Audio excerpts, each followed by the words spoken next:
Hello, everyone. My name is Dr. Silucien Joseph. I'm the host of Center for Faith, Reason, and Dialogue. It's always a pleasure to have Dr. Paul C. Mocombe, one of the most important Haitian American philosophers and sociologists. Well, Dr. Paul likes to refer himself as a Haitian philosopher, not Haitian American. So I want to respect that, okay? I want to respect that. Paul is a prolific writer. I believe he has written more than 2 dozen books and scholarly articles on different topics like race, capitalism, labor, religion, philosophy, and critical theory, different theories, sociology. So today, Paul will be talking about his new book. That's his fourth one for the year, if I'm not mistaken. Fifth one, brother. Fifth one for the year. And I believe last month we had the pleasure to talk about a new book that he wrote, single-authored book on introduction to sociology. But today we're going to talk about his new book. It's called Empirical Evidence for the Consciousness Field, the Garyian equation in life after life. So, as I said before, Paul is a philosopher and sociologist, and he's an interdisciplinary scholar. He engages multiple disciplines: philosophy, sociology, Black studies, Haitian studies, and different ideologies, Marxism, feminism, and his corpus of work. Uh, this book is amazing. It's published by um, Nova Publishers. So Paul is also working on several other volumes. There's a work, we were just talking before this conversation. Is working on a book, an introduction text on Haitian studies, and one on philosophy, introduction to philosophy, if I remember correctly. So Yes. this guy always keeps himself busy. I don't know when does he sleep, when if he has any time to sleep, and if he even has any time to take a nap. Okay, Dr. Paul Mocombe, again, welcome to the Center for Faith, Reason, and Dialogue. It's always a pleasure to have you here. You have the mic. Oh, I appreciate it, brother. I thank you for hosting me once more for the year. Hopefully, it's the last time for the year. We'll do something next year when I'm done with all the other books, brother. Hmm. But to begin, I want to thank you for hosting this. Your other program is actually on the website of she's saying I can't hear anything. Mary is saying she can't hear anything. Am I muted? Uh, I'm not I muted. I can hear you, but let's see. I can hear you perfectly. It might be something with Maurice, maybe On mic her end? on her end, but I can hear you. Can you hear Okay. me? Yeah, I can hear you perfectly yeah. fine. But you Yeah, you keep going. I'm gonna okay. send her a text. Yeah. Okay. So this book is important to me because it is part of my work on what I call the Garyian equation, which is trying to uh, um, understand the nature and origins of consciousness in the universe. The book is actually dedicated to my uncle Gary, who was instrumental in the man I would become. She's saying it might be, he was instrumental in my upbringing. He introduced me to Haitian culture along with my parents, compa, Mhm. voodoo culture. And amazingly, although I was trained in Western philosophy, I began all of my philosophical theorizing from Haitian philosophy, from Haitian voodoo. metaphysics. And it is this book is not only important to me because of who I dedicated to, but also speaks to life experiences that I've had that brought me to where I am currently. Being trained in Western, I was trained as a phenomenologist and a structural Marxist, and that made me an atheist in grad school. So I discounted God or anything of that sort, and as part of my theorizing. It's not until my grandfather passed, right when I was completing my degree, my PhD, and my once my grandfather passed, my grandmother was around, so it was a lot easier for me to handle my grandfather's death. But when my grandmother passed, I completely lost it. And that experience, I don't know if it's the deep depression that I experienced after the death of my grandmother, that I didn't go back to God, but I had an experience that made me question my atheism. That doesn't mean I'm not an atheist, but it made me question my atheism.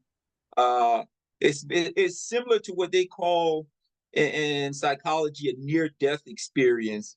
I went about a year in a deep depression following the death of my grandmother, and it's an encounter that I had with my grandfather and my grandparents in a dream.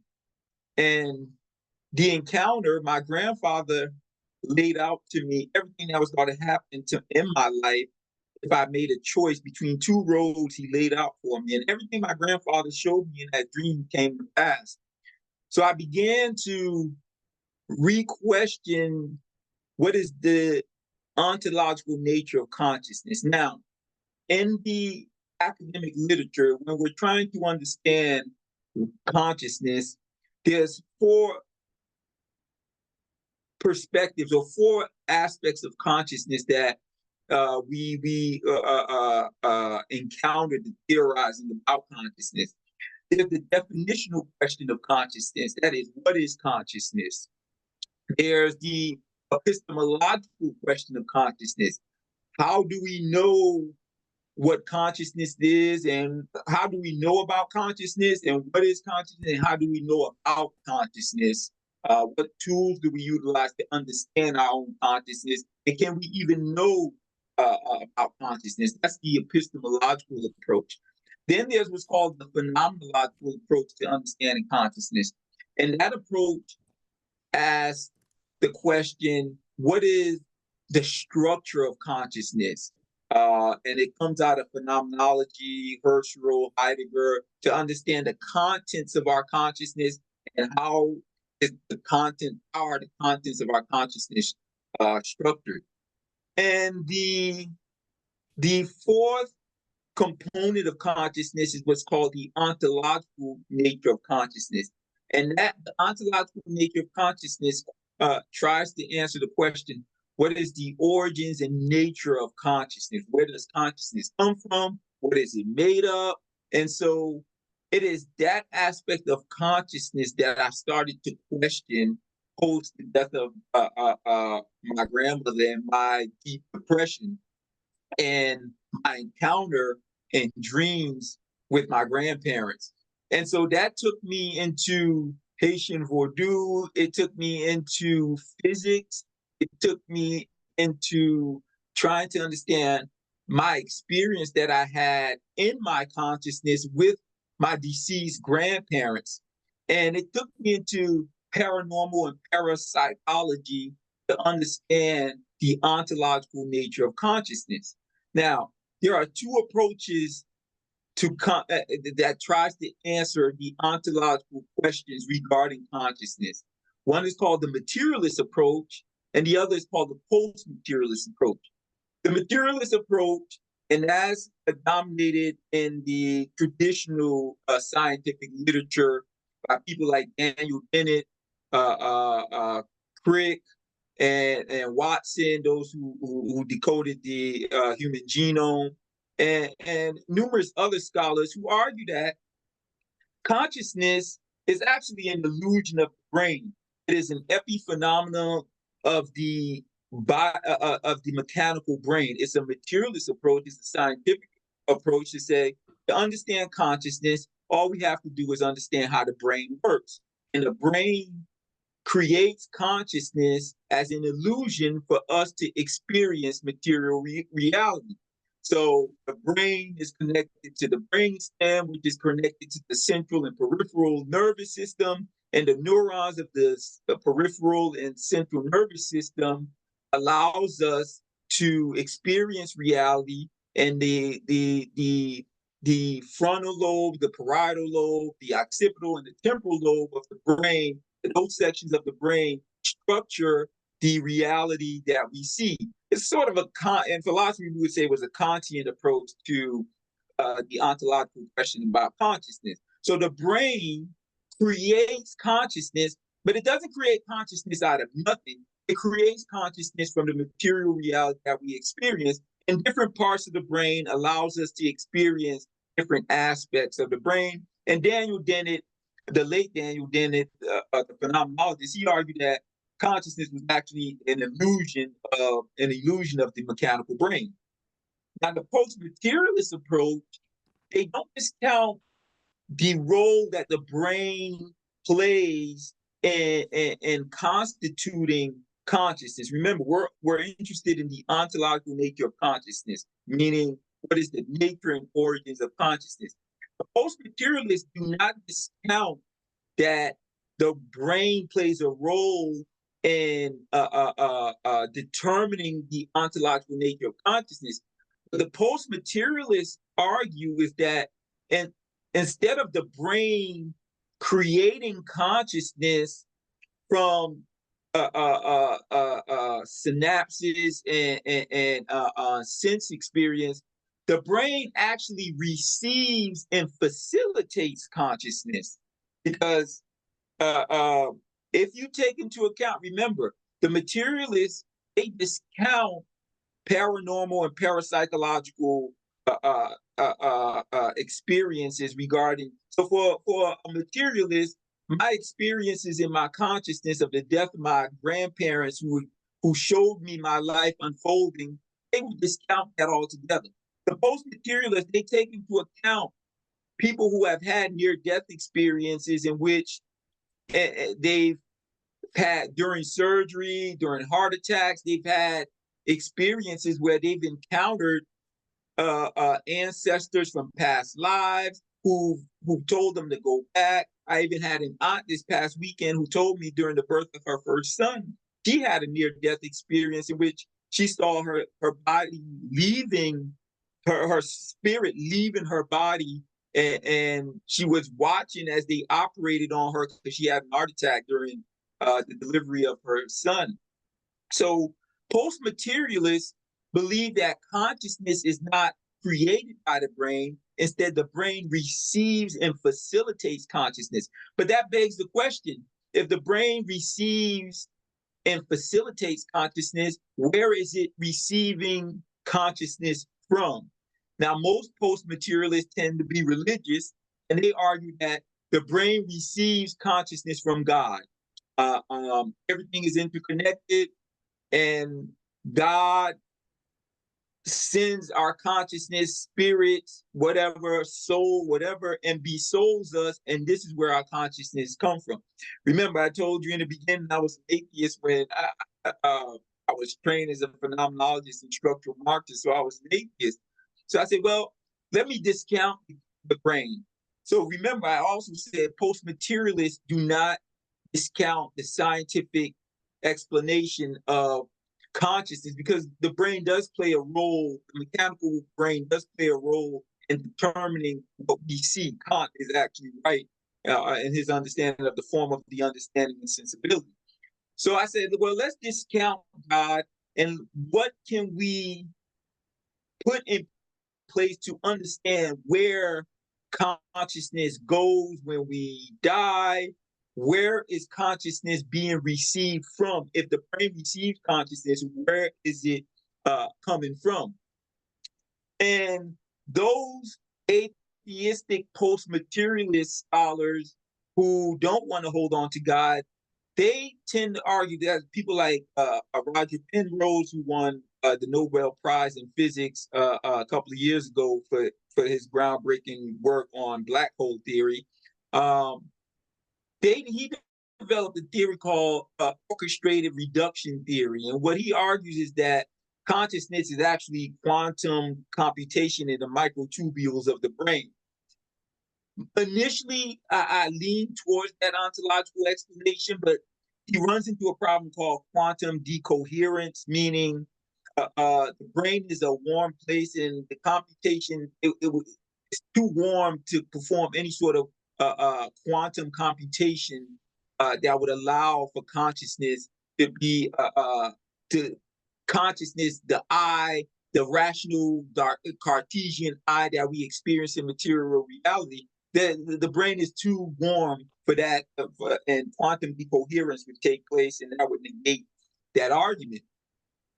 So I delved deeper into physics to try to understand, if we omit God, where does the consciousness come from? What is the ontological nature of consciousness? And delving into the physics, I came across a theory.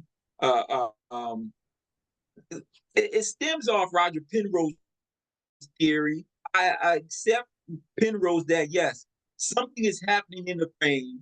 Something in the brain receives consciousness. Where does it receive consciousness from? Well, for me, I had to go into quantum mechanics, and I had to go into Einstein's general relativity to come up with what I call consciousness field theory. What I argue is that consciousness is actually a fifth force of nature.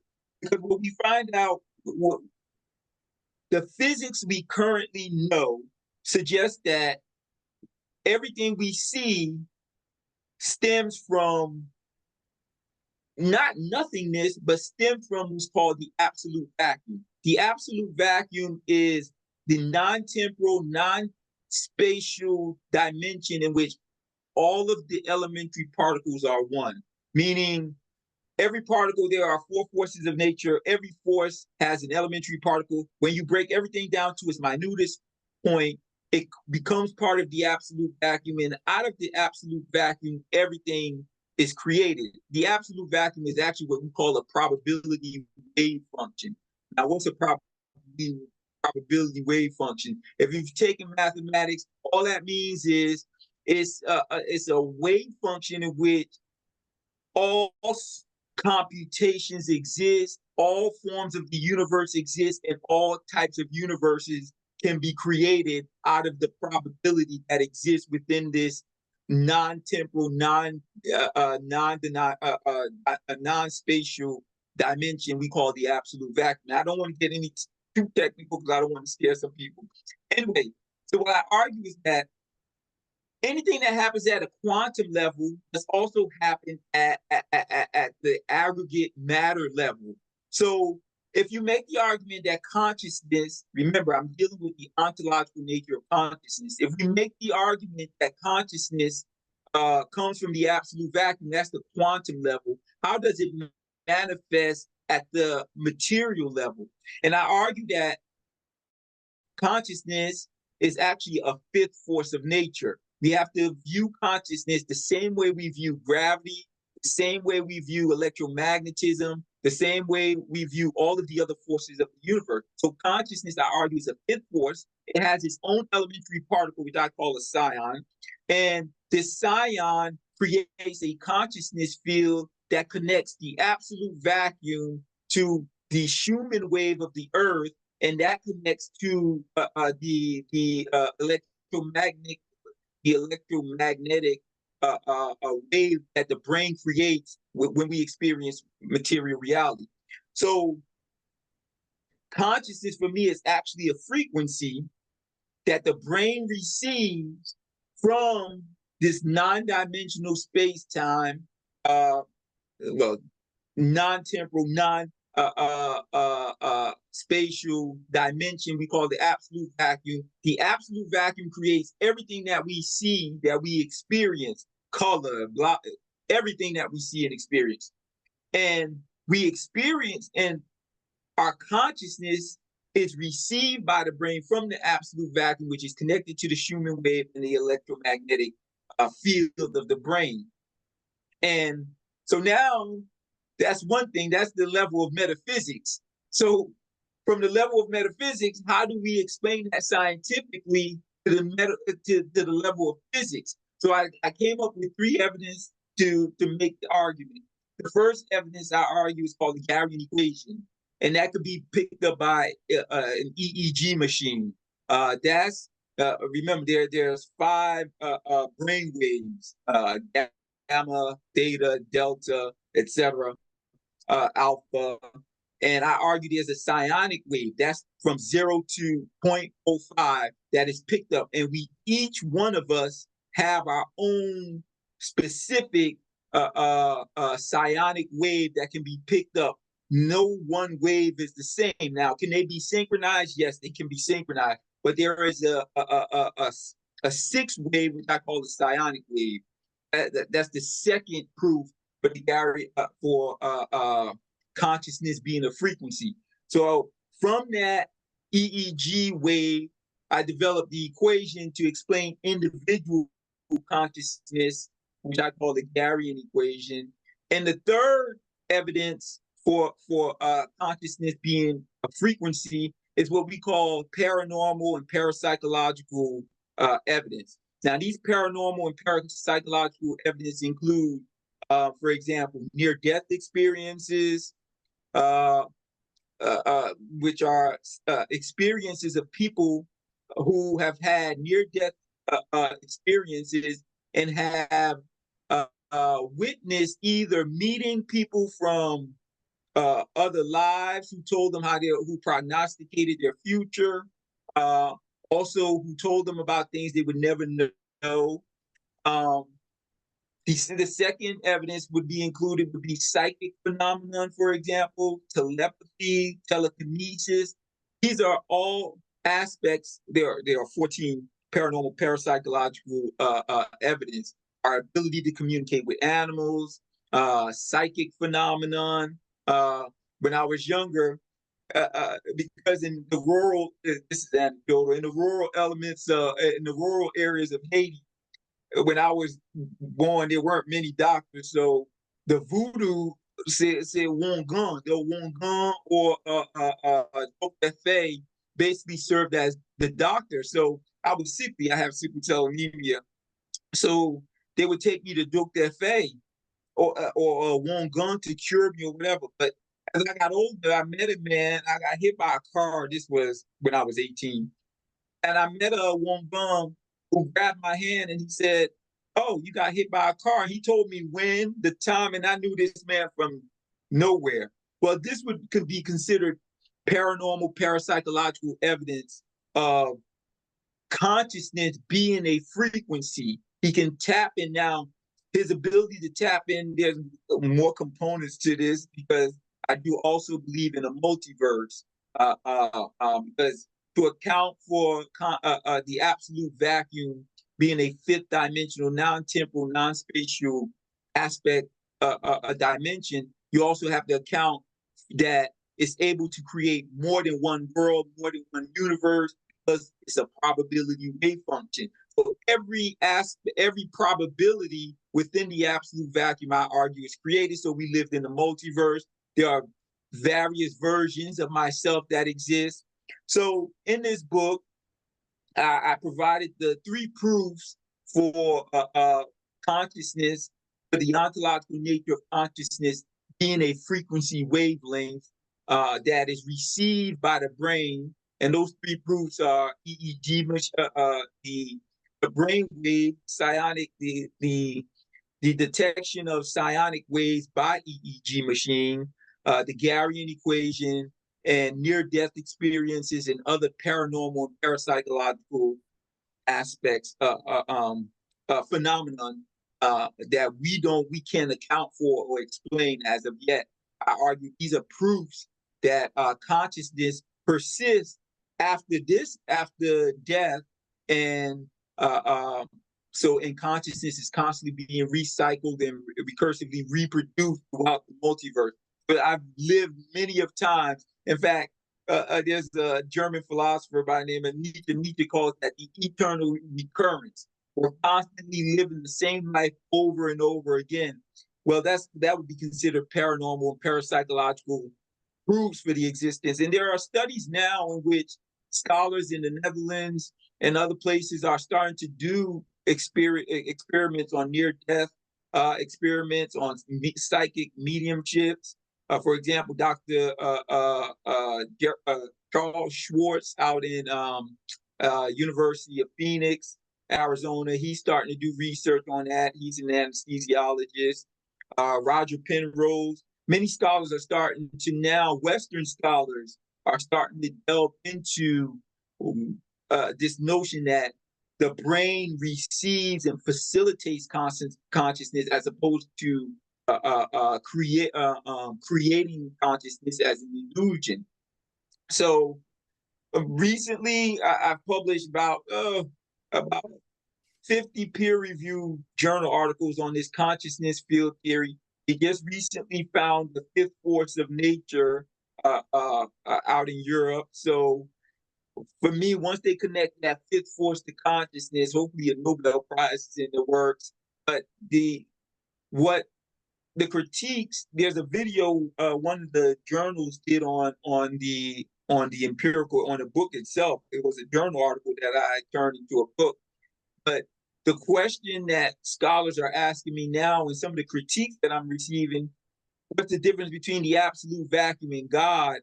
And this is what I'm currently working on now. Can the absolute vacuum be equated to God, or is there a God in the multiverse?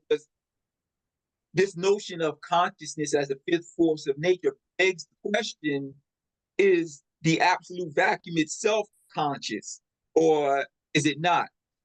If my experiences with my grandparents after their death is a conscious experience,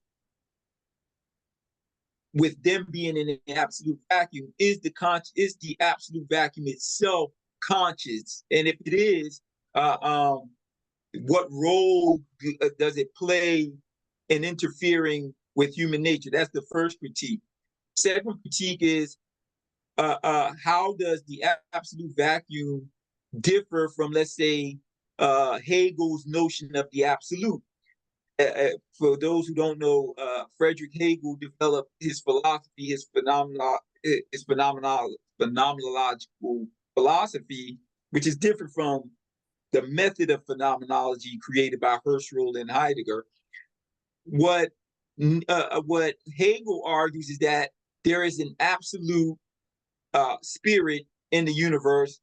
Is Hegel a pantheistic, and this spirit manifests through human beings and through the embodiment of certain human beings, and it manifests in the material world through what he calls the dialectic, and through synthesis, antithesis, and thesis, synthesis, antithesis, and this is how the absolute manifests into the world, and it manifests in world historical epochs through ideas, and these ideas are evolved through the synthesis of contradictions. So the thesis might present one idea, antithetical to that idea. Once you fuse the antithesis of that thesis, you get a synthesis and you get a new idea. And this is the unfolding of the absolute in the material world. And the absolute will unfold when human beings become self-conscious of everything that is to be. The absolute would be embodied for right Hegelians, it would be embodied in a Prussian state. So where there's no more ideas left, and we finally came up to the culmination of all ideas, the one universal idea that by which we need to constitute the world, that's when it will be the absolute manifesting into the material world. And Hegel argued that the Prussian state would be that absolute. And although today Francis Fukuyama, the Hegelian, argues that the American liberal state liberal democratic state is the end of history or the end of the manifestation of ideas. But so basically, those are the two critiques of my theory. I hope this book is well received and it makes a splash in the literature. So I'll kick it back to you, Lou.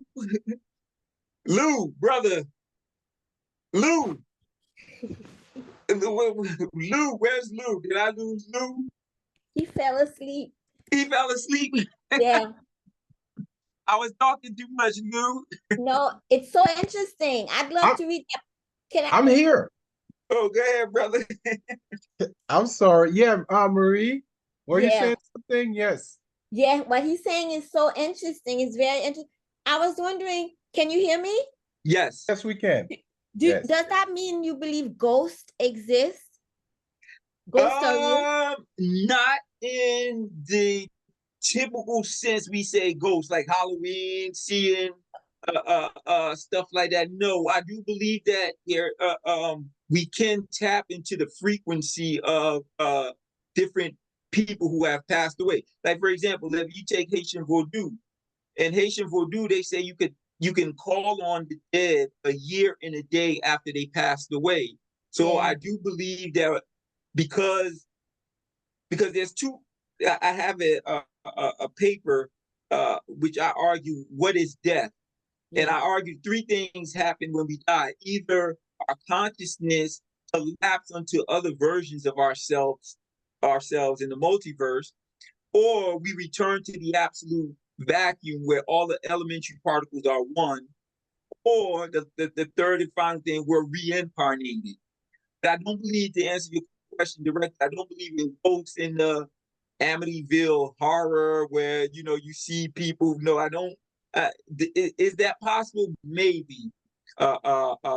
If you take into account this notion of frequency, maybe that's possible. And Haitian Vodou. The reason I'm asking, and not to interrupt you, is because in my family, in my household, and I think it was for the whole of the area where my family comes from, the West, Port-au-Prince, Corfu, Gracier, Léogane, they believe when a person dies, if they were sleeping with you on the same bed, if you were in the same house, for a year, you have to wear red underwear. I made the colossal mistake of actually mentioning that to someone just a few years ago. And I didn't know who I was talking to, that this was not someone who, I very much doubt that this person had a doctorate or anything to even be open to other cultural belief systems. But she basically she looked at me like I was crazy, basically.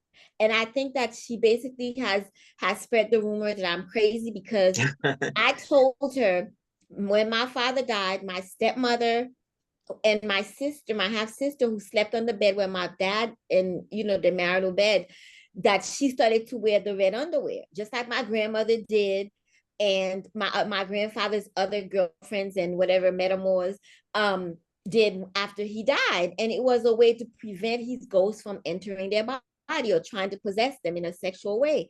And I personally, I've had metaphysical experiences that, just like Native Americans, I feel that people die somehow, if not their spirit, maybe their consciousness become part of nature in some way. But the thing is, I'm trying to figure out, where does that part of the Haitian that's not Haitian Vodou, it's a belief system. Because it is part of Haitian Vodou, because it's everywhere in Haiti, the same thing. It's, and currently there are researchers who are looking into that. For example, there are some researchers out in Arizona who are looking into schizophrenia. Schizophrenia might be a split brain consciousness in which, for example, in Haiti, there's this notion of met debt, in which, for example, Dessalines, they get met debt. Toussaint, they get met debt. This is where they have spiritual guides that speak to them, and it appears as though a form of schizophrenia, and that is also proof for this notion of consciousness as being a frequency. Even that when you have voodoo ceremonies in which the shwal is replaced, the person is replaced with a onloa, that also speaks to the frequency, consciousness being a frequency wavelength. This is the same reason, because every loa, every spirit in Haitian Vodou have a particular beat, a particular drum beat, so you can call on the spirit to enter the shwal. So that also is evidence. I wrote a book called Haitian Epistemology, because I take off from Haitian metaphysics and Haitian epistemology, and I connect the physics of Haitian epistemology with the physics of Western science to come up with this notion that consciousness is the fifth force. So yes, both in the sense that, yes, as a frequency, of course, because especially in Haitian Vodou, that runs rampant throughout. It wouldn't be laws if it wasn't for if it was this notion of frequency, the spirit being a frequency. So the question becomes now, how do we mainstream this? And there are scholars who are starting to mainstream it. Roger Penrose, Dr. Jeffrey Schwartz, numerous other post-materialist scholars are starting to do work in the OR, looking at schizophrenia as a split brain, a dual consciousness. So yes, absolutely. That's a part of Haitian Vodou, a big part of Haitian Vodou. When the loi possesses somebody, you mean? I knew a lady who claimed to have like 20 lois. She could actually access that, monte tetli. Yes. She had at least 20 different ones. But she seemed a little bit off, not there. It's not that she wasn't not there, it's just that she had a lot of kids. She was a mother in migration in the United States in the 1950s. And so she had a lot to deal with. And I always attributed her not being, kind of being off to that reality. It's more like a sociological reality than a spiritual. But these were people who were very seriously into Ezuli and all of the Vodou. I mean, they were serious Vodou worship. I mean, Ezuli worshippers. They had a shrine. Like my cousin, he had a big shrine in his basement just for Ezuli. We went to the church, the Polish church in Pennsylvania, for that same Ezuli lady. And I never could figure out where the voodoo ended and that kind of Catholicism began. It was kind of weird. And then to make it matters even more complicated, the men in my family were serious Mason. They were, my father was a Mason, my uncle is, and when he was dying, they brought a voodoo lady to the emergency room to do stuff for him. I didn't understand his predictions, but it's the whole idea of ghosts in the sense that entity, that consciousness is still. No, you're absolutely right, and this is where traditional Western materialism they refuse to take into account. There's been a struggle taking into account paranormal and parapsychological evidence into the research to either prove or disprove the brain as a facilitator and receiver of consciousness, as opposed to the creator of consciousness. Because if you take the position that the brain is a receiver and facilitator of consciousness, that explains a lot, number one, about Native American animism. It explains about Haitian Vodou, African animism. It opens up new avenues of research for life after death. Life After Life is a famous book by I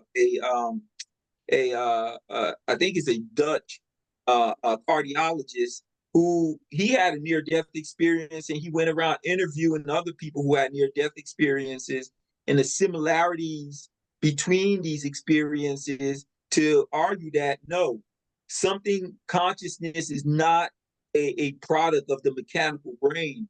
It has to go or come from somewhere.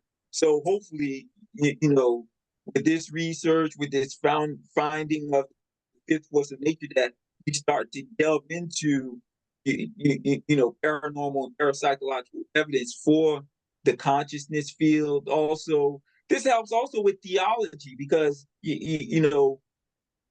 theologians have always held on to the fact that, something happens to our soul, which is equated to consciousness after we die.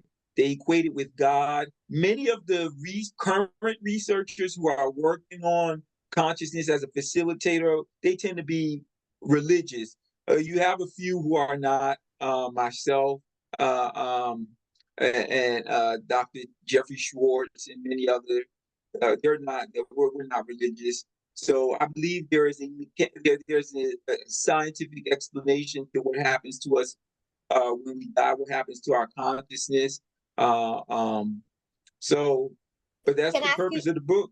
Yeah. Well, does that mean you think that it's the idea of past lives is Yes, valid? So the yes. consciousness roams in the universe somewhere and then inhabits another body. I don't know. Not like that. I believe when we pass away, as I mentioned before, one of three things happen. Either we're reincarnated right away, our consciousness returns to this fifth dimensional space that we call the absolute vacuum in physics, or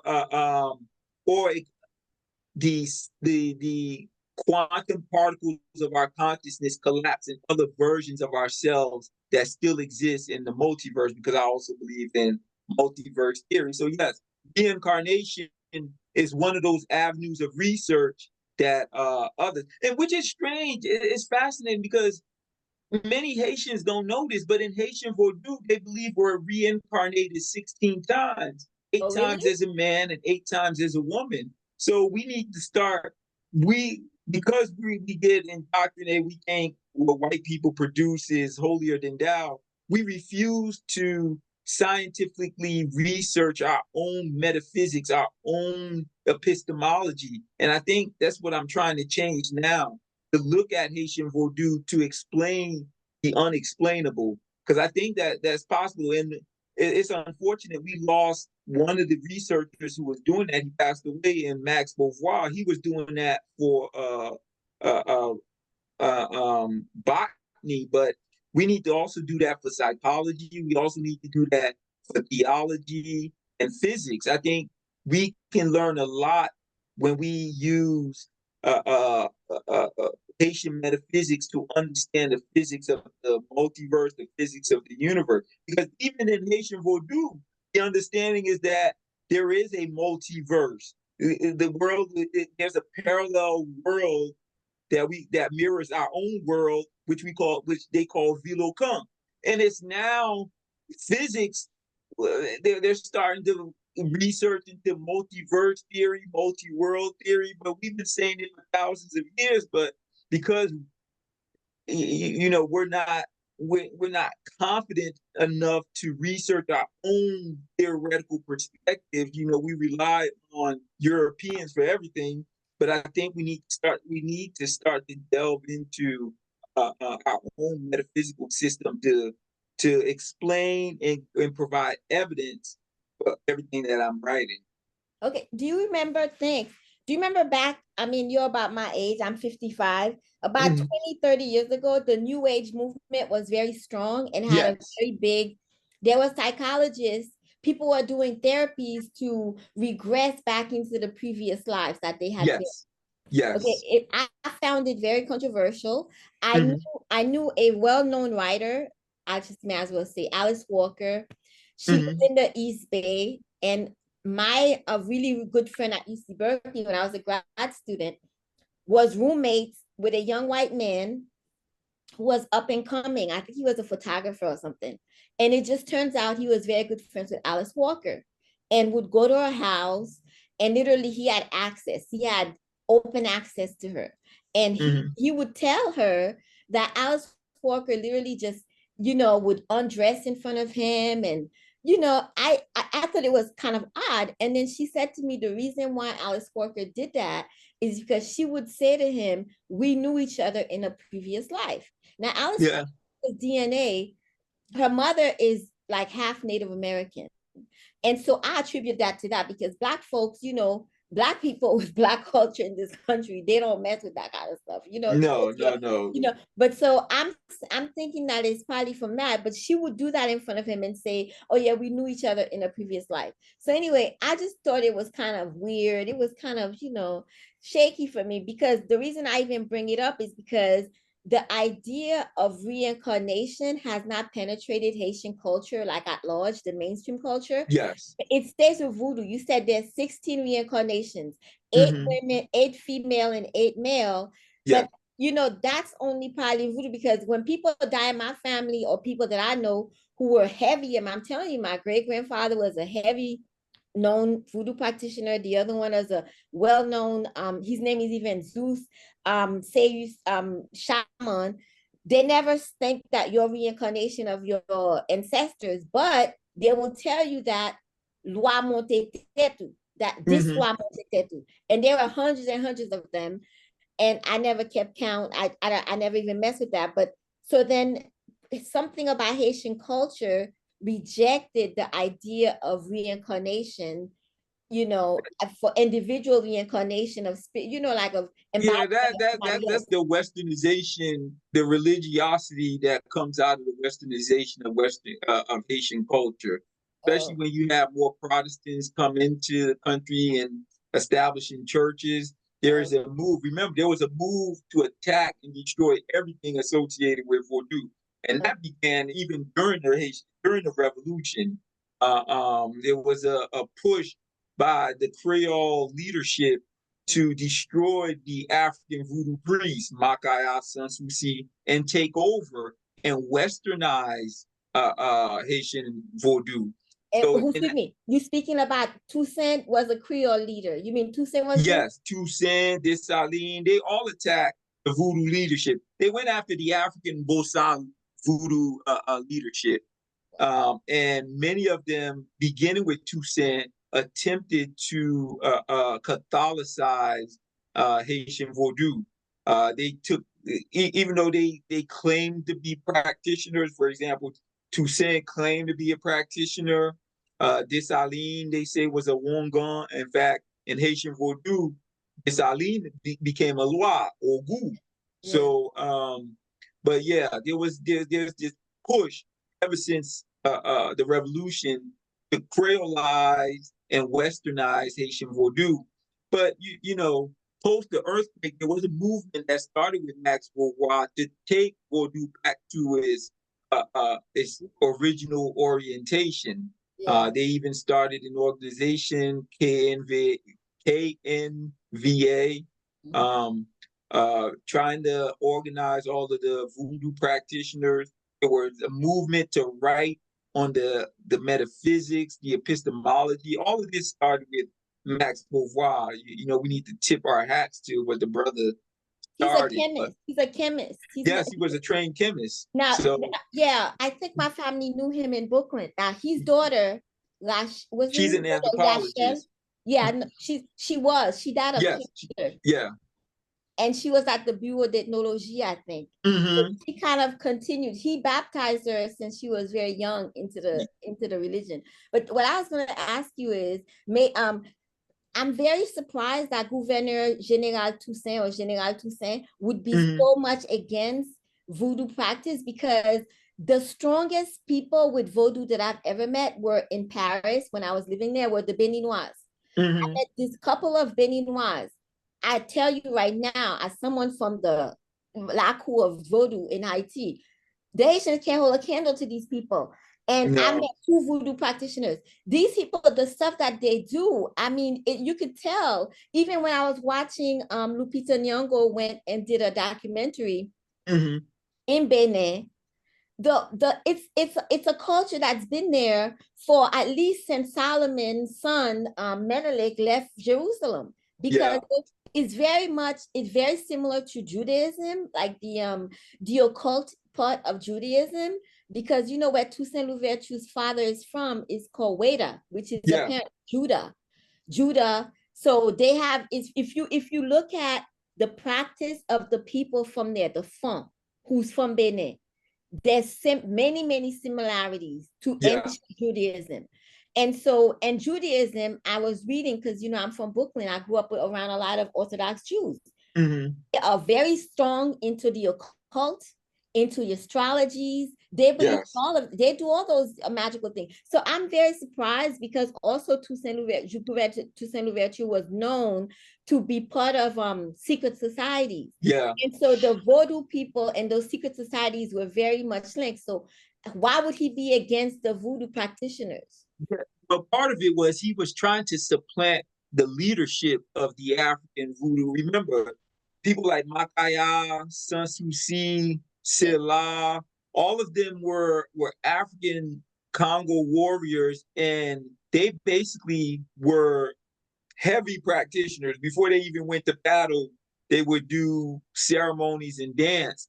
So the only way Toussaint and many of the Creole leadership felt they could supplant the African leadership was by being initiated in Vodou, supplanting the leadership, and then killing them off. This is why Henri Christophe would kill General Sanssouci, because the only way he could get his followers to follow him into battle was to kill him and supplant him and pretend to be a practitioner. But Toussaint tried to, but he basically creolized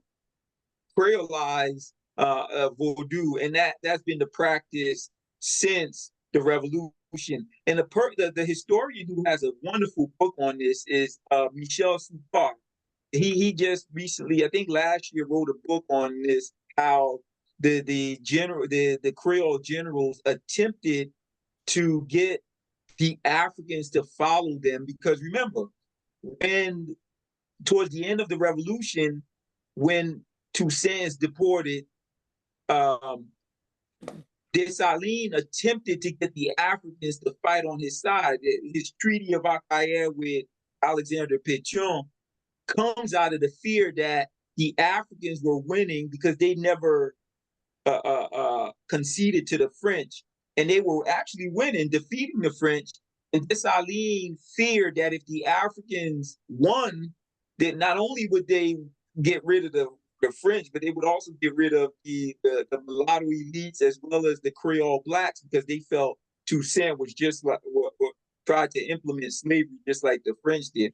So he sends Christophe to Sanssouci, and Sanssouci said, no, I won't fight for Dessalines or with Dessalines. So Christophe kills him.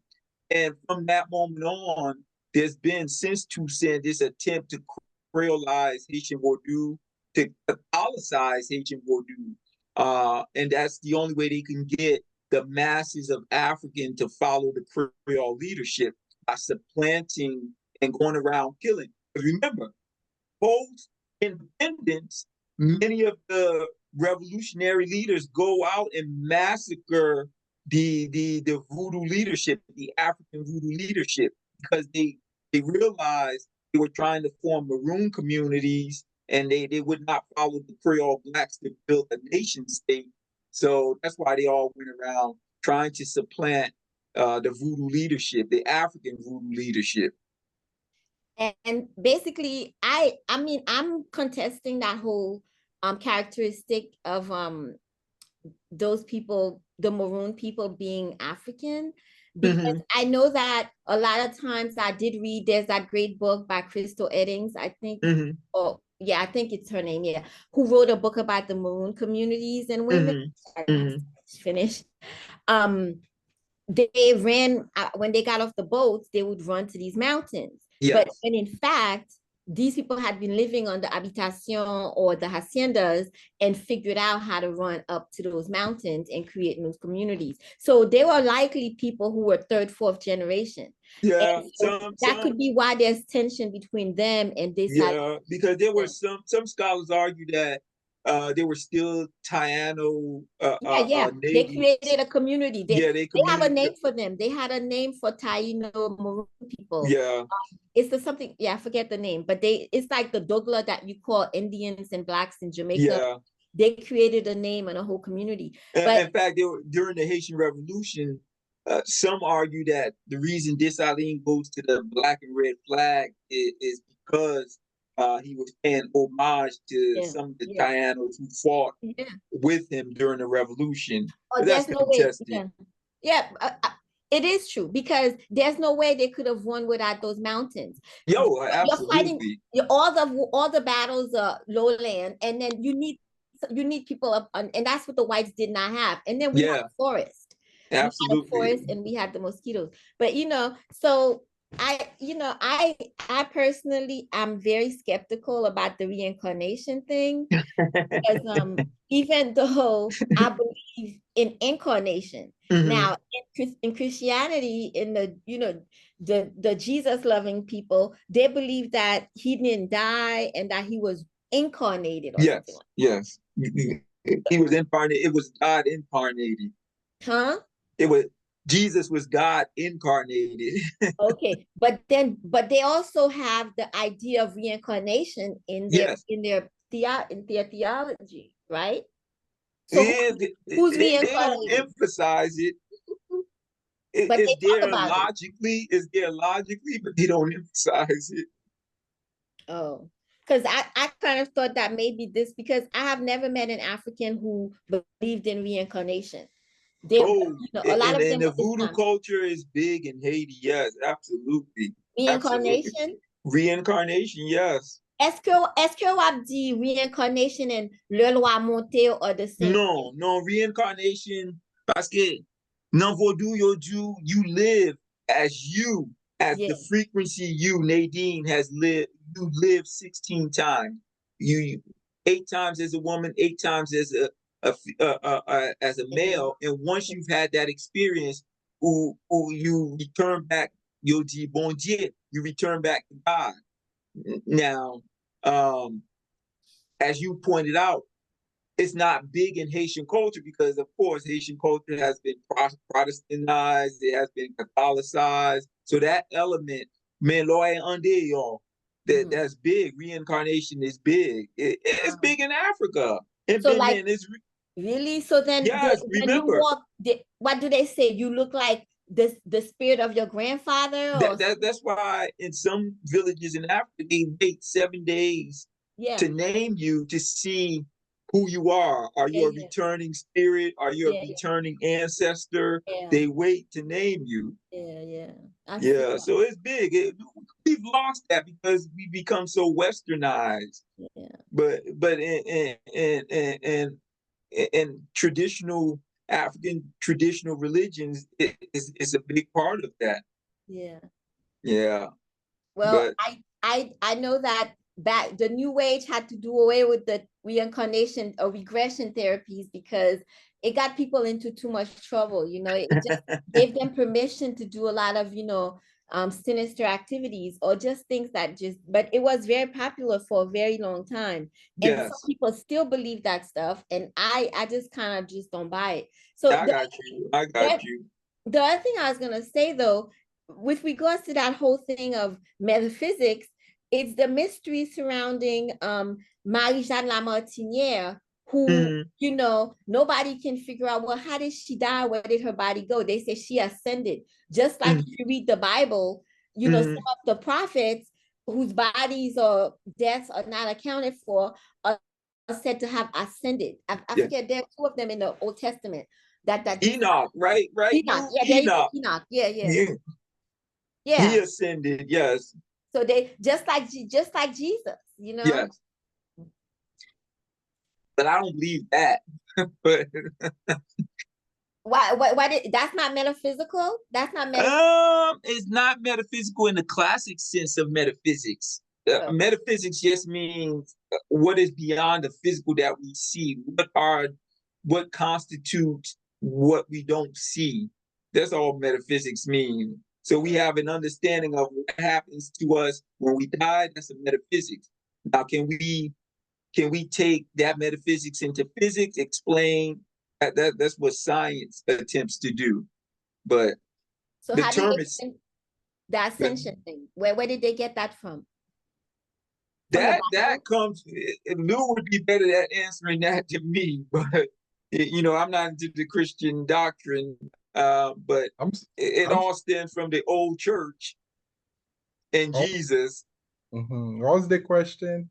I'm sorry, I missed the question. The question was, where do the Christians get this notion of ascending without dying? You know, Jesus ascended. I believe that it was claimed that Mary also ascended, and Enoch ascended to heaven. And Marie-Jeanne Lamartine ascended too. Yes, yes. Well, it's it's part of not just Christian. It's not just a Christian. Lou, we don't have that in voodoo. It's a Jewish thing. It's a Jewish belief, yeah. right? But the Rastas believe that too. Rastas, yeah. Well, you know, Rastafarianism is heavily influenced by by Judaism, by Judaism. You know what I mean? So, yeah. But anyway. Paul, I wanted to ask you this question, and go ahead, brother. Conversation with Marie. I wanted to ask you, Paul, what's the difference between, I know you present 3 pieces of evidence, right, for your field consciousness field theory. And I wanted to know the difference you make between the Garyian equation and life after life, right? Is that the concept that you use? Yes. Yeah, yeah. What's the difference between those two models to explain how your consciousness field theory works? The Garyian equation all it is an equation to explain the individual frequency wavelength of each one of us. So each one of us have our own frequency wavelength that is associated with our consciousness.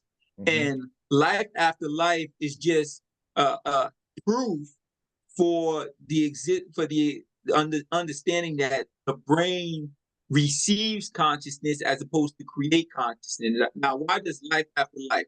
If it's the case that when we die, our consciousness goes somewhere. In my case, it goes to the absolute vacuum. In some other people's cases, it goes to God. It returns back to God.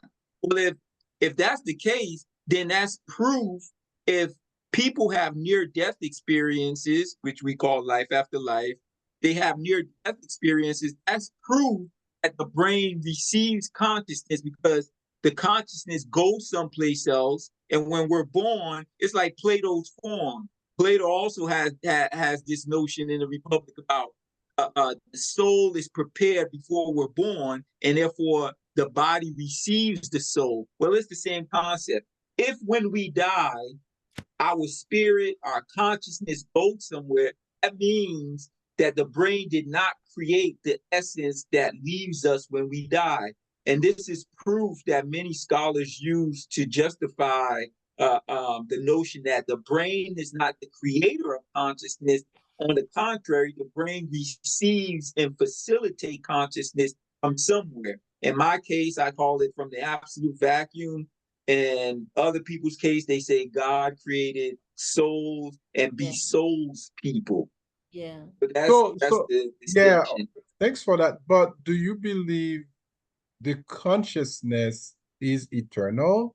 Yes. Is it okay. Yes. Okay. So that's why it continues to exist even after somebody dies. Absolutely. Okay. Yes. Oh, let me just tell you one more thing. I recently had a small conversation with someone online, a Nigerian, who says they believe in multi-dimensions. So in their view, there's never a real fixed reality, that whatever reality you're living is not necessarily the ultimate or the finite, the only one. You're existing with different realities. I can't accept that at all. Well, that's what we call in physics multiverse. Okay. Because there's proof of that. It's called at the quantum level superposition. Now we don't exist at the quantum level, but when we die, our frequency can exist in multi-dimensional and multiverses at the same time. We call that quantum entanglement and superposition. Okay. So yes, most physicists, I'll say 90% of physicists accept the notion that we exist in a multiverse. Now, does that mean versions of me exist in those multiverse? I accept that proposition that there are multiple Maries and multiple Lou's and multiple Pauls that exist simultaneously. We call that simultaneity in physics. So yes, yeah, and well, mine they're in other planets or other dimensions. Yeah, absolutely. What? Not only other planets, but also in multi-dimensional space times. Wow. So there might be a younger me that exists in one timeline, an older me that exists in another timeline. Now the mathematics can prove this. Now, do we have the empirical evidence to justify that? Because mathematics is technically not empirical evidence. You can have a math for everything. Yeah. So the mathematics justify and explains multiverse, multi-dimensions, and multiple persons, but we have yet, the universe does not allow us to access other versions of ourselves. Maybe in the near future, if we develop technology to be able to travel and create wormholes to get into different space times, maybe then we'll come across evidence to justify that. Okay. But for now, the mathematics seems to prove that we don't live in a universe, we live in a multiverse. Yeah. Wow. All right. Yeah. I'm sorry, Paul. It looks no, go ahead, brother. I'm done. I'm done. I haven't eaten yet. Yeah, it looks like we're gonna bring this to a close. It's 7:30 my time. So it's 8:30 for you, Paul, Eastern time. Yeah. Well, Paul, thank you so much for sharing your ideas with us in the publication of your new book, Empirical Evidence for the Consciousness Field. The Garyian. One last thing, Lou. Yes. Nadine, if you want to, I'll tag you in the video so you can look into the theory deeper if you're interested. Yes. Which one? The one you've developed in the new book? Yes. Let's hope I can understand it so long, because I've seen those equations. I didn't take physics in high school. Okay, I'll send it to you. I'll send you the video. Thank you. You're welcome. All right. Nadine, thank you so much for your insights, your engagement, active engagement with Dr. Paul Mocombe. Again, this is Dr. Lou from Center for Faith, Reason, and Dialogue. And this conversation will be published online. Wait for it this weekend, guys. Thanks, Paul. Peace, man. All right. Thank you, brother. Bye. All right. Bye-bye.